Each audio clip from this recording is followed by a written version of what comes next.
G'day, Rob here, SydneyEV, and yeah, electric cars. They want the stuff of sci-fi fiction and smug dinner parties and conversations about the future. Well, now they're pretty much everywhere. Well, except in some people's driveways, if they've been unfortunate enough to believe all the FUD that says EVs are only for rich people and for solar panels, and those are climate guilt.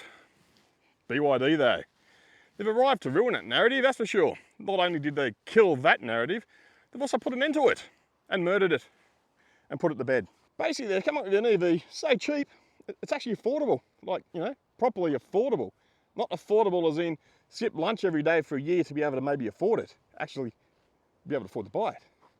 Because it's priced well below the average car sale price in Australia, which, believe it or not, is around about 50k AUD dollar bucks. So, yeah, EVs are now cheaper than a midlife crisis, disguised as a dual cab ute with every accessory box ticked, looking smart in the car park. So yeah, I think the Atto 1.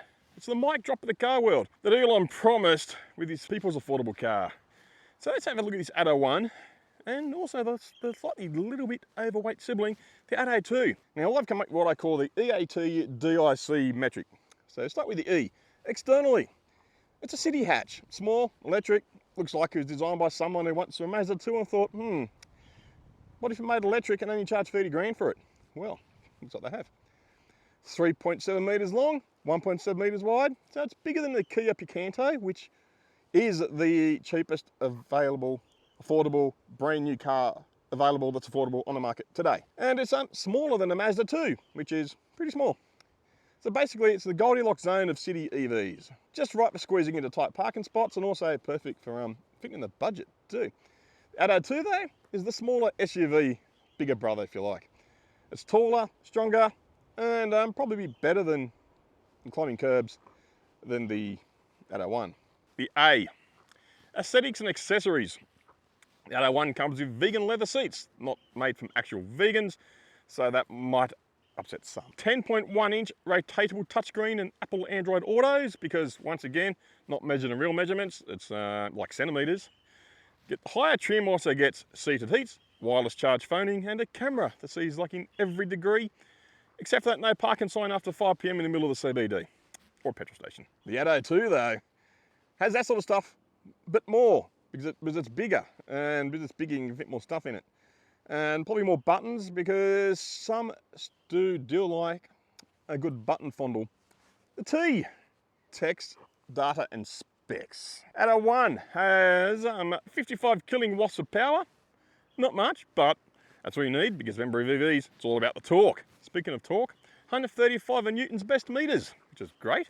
Perfect for inner city, in and out of traffic like Grand Prix, beating those pedestrians or hit the button before the light goes orange. And also probably more than enough to beat all those utes in the great tradie Grand Prix every single morning on the way to work. And it'll also probably out-accelerate them up hills too. Battery options range from a 30 kilowatt hour to a 43.2 kilowatt battery with relative ranges of around about 220 kilometres to 320 kilometres for the bigger battery, obviously. It just happens bigger battery go further. Which is perfect unless you live in an Nullarbor. That's doable though, because it's still got plenty of range to get across Nullarbor. But really, who wants to live in Nullarbor anyway? I mean, really, there's like no trees. I've got plenty of them. Now, of course, we've got the Atto 2 though. The Atto 2 has 130 kilowatts of power, 290 of Newton's best meters, and a 51.13 kilowatt hour blade battery, giving range of about more than enough than most people ever need, despite all the lies they tell themselves. You know, I got to drive 1,000 kilometers in 8 hour crap, that sort of thing. Oh, D, driving experience. Well, obviously I had not driven the Atto 1. But this is based on other reports and reports from BYD. So it's a front-wheel drive, lightweight. So it'll be like driving a Whisper on wheels, and possible with a bit of torque steer. Because, you know, even though I haven't driven one, I can't actually say if it's true or not. But yeah, you're in a post-truth world, right? And the Nissan Leaf does have torque steer and has a lot of power and front-wheel drive. Lots of torque, front-wheel drive, you like your torque steer. Like I said, don't quote me on it, haven't driven one. The Atto 2 though, remember it's the more teenager of the two. A little bit grown up than Atto 1. More of an SUV vibe, and it comes in 2 trim levels, the Essential and the Premium, which sounds like a shampoo range really, doesn't it? But it's actually a car. Now the I section, interior design and features. Atto 1 has a rotating screen, which is great if you like your videos in vertical format. I don't, though sometimes I do. Atto 2 will probably have more stuff like, doors, windows, because it's bigger and costs more, but it's less than most EVs, which will still make it cheaper than pretty much all other EVs, and cheaper than a lot of petrol cars too. Oh yeah, C-section. No, it's not even a baby. Charging and stats. Well, the charging times haven't been confirmed, but given the size of the batteries, and BYDs do charge at reasonable rates, so they'll probably charge faster than all the comments can pile up claiming how EVs are unaffordable. And about the price, obviously, it says the Atto 1 will be Australia's most affordable EV by quite a large margin, which is impressive. Impressive? Impressive, they say. Basically, I think the rumour is aiming for 25k in Australia. I'm assuming plus the roads that you're driving on costs.